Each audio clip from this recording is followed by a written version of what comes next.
Yo, what is going on, guys? Clutch back again with another video for you guys, and today it is going to be another tactics video. These are tactics I recently got rank 1 with. They are actually live on my YouTube on the live section. I did literally get a rank 1 on stream with these tactics, so if you are curious and you want to see how this plays, go check that out. It'll be in my last live that I uploaded. So this is a team, and again, the 4-2-3-1. But before we do get into it, if you haven't already, please smash that like button. We are trying to just reach, let's go for 50 likes. If we can get that, that'd be amazing. Also as well, drop a comment if you do have any questions or anything like that. And if you can as well, please smash that sub button. We are trying to reach 6,000 subscribers, so any of you guys that do smash that sub button, it would help a massive lot. Also as well, if you are interested in having your weekly games played by professionals like me, Jamboo is also the co-owner and plenty of the pros that work for us. Visit the link down below, improveyourrank.co.uk. We can get you the best rewards on the game. So yeah, if you are interested, and use code CLUTCH as well for 10% off. So, defensive style is on balanced. For me personally, balanced is one of the most, it has to be used. For me, unless you're really trying to fly at someone or really trying to park the bus, it's just an absolute banker for me. Pressing just doesn't really work.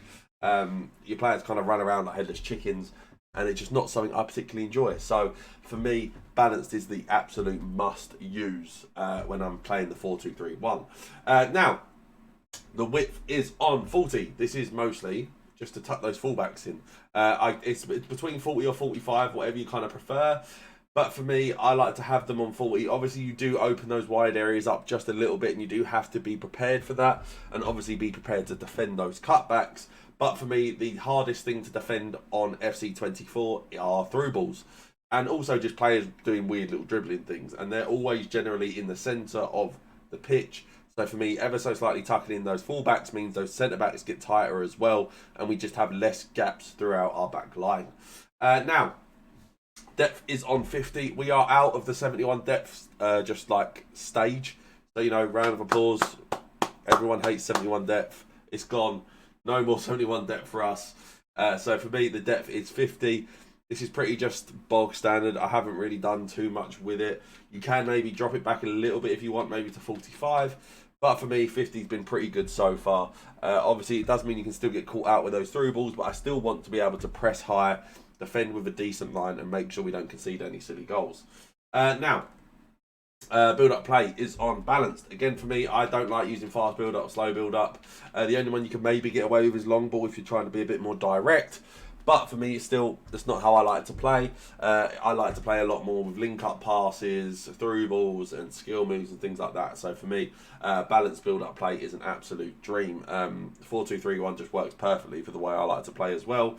So if you are similar to me, then you'll absolutely love these tactics. And then the chance creation is on direct passing as well. Obviously, direct passing is an absolute hallmark on FC24 or really FIFA in general.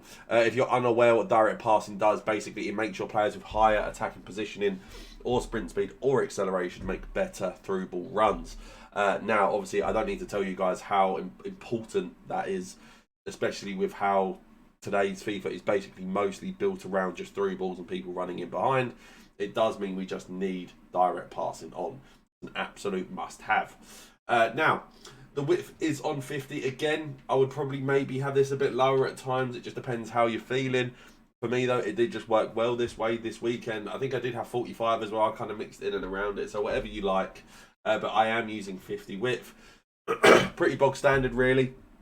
Obviously gives you that width, but also still keeps them fairly narrow to a point where basically you can still link up well. But for me, like I said, 45 is probably the best spot to be at if you do like to have your players just that little bit narrower. They're just basically a bit more involved in the build-up play. Does give you a bit less width, which means you're going to have a bit less space to work with, but you'll have better build-up play and working like passing in between your players with 45 compared to 50. So depends what trade-off you would like. And then our players in the box is on 6 as well. This is basically just to make sure we do get those extra bodies in the box, making the runs for cutbacks, back post crosses, and just general box of people available in the box for build-up play, maybe doing a spinning skill move to try and go onto a shot. We just want those extra bodies to give us as much possibilities to score as possible.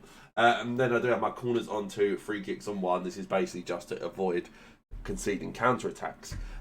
So before we do quickly get into these instructions, guys, as well, if you are interested in coaching, I do run a coaching Patreon. It is in the link down below. Or if you do just want coaching sessions, you can just personally DM me on my Twitter or let me know down in the comments, and we can kind of arrange that. But yeah, if you are interested in coaching to get better at the game and really want to try and take your game to the next level to reach these insane rewards, then get in contact with me down in the description or on my Twitter.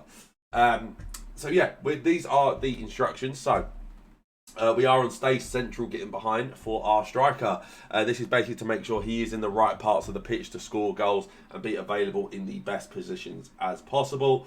Also, we do have him on getting behind as well. This is basically just to make sure he's making those through ball runs alongside what direct passing gives us. It's just basically to make sure that the instructions and the direct passing align, just so our players don't get confused. And then I do have my cam on stay forward, get into the box for cross.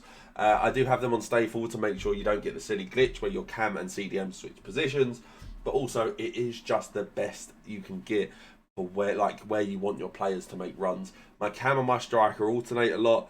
It creates a lot of confusion for my opponents.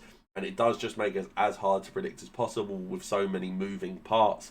And they just make so many good runs, especially alongside having get into the box for cross on, just to make sure, again, they do get in those proper goal-scoring positions and try to make us as deadly as possible. Now, I do have both of my wide cams on, come back on defence, get into the box for cross. This is just to make sure we are as defensively strong as possible.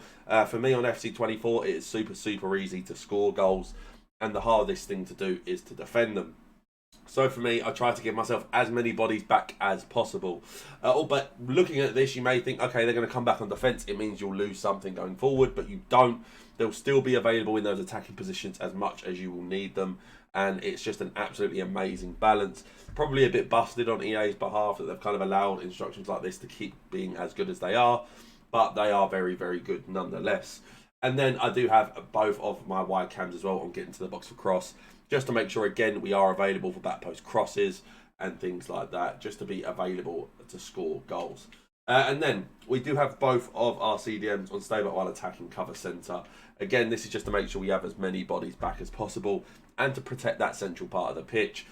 With the tactics that we do have with 6 players in the box, they will still move forward here and there, but they will still also provide us the structure that we want to make sure we're as defensively capable as possible. Now, I do have both of my centre-backs and my keeper all on default instructions. And then I do have both of my full-backs on stay back while attacking overlap. What I would say is I would actually take them off overlap. As the new patches kind of happen, I've just started to find they drift a bit too far out of position for my personal liking. So I would definitely recommend to have both of them just on stay back while attacking, just to make sure, again, we are as defensively strong as possible and don't concede any silly goals. So yeah, guys, hopefully you guys did enjoy this video. Let me know down in the comments. Smash that like button.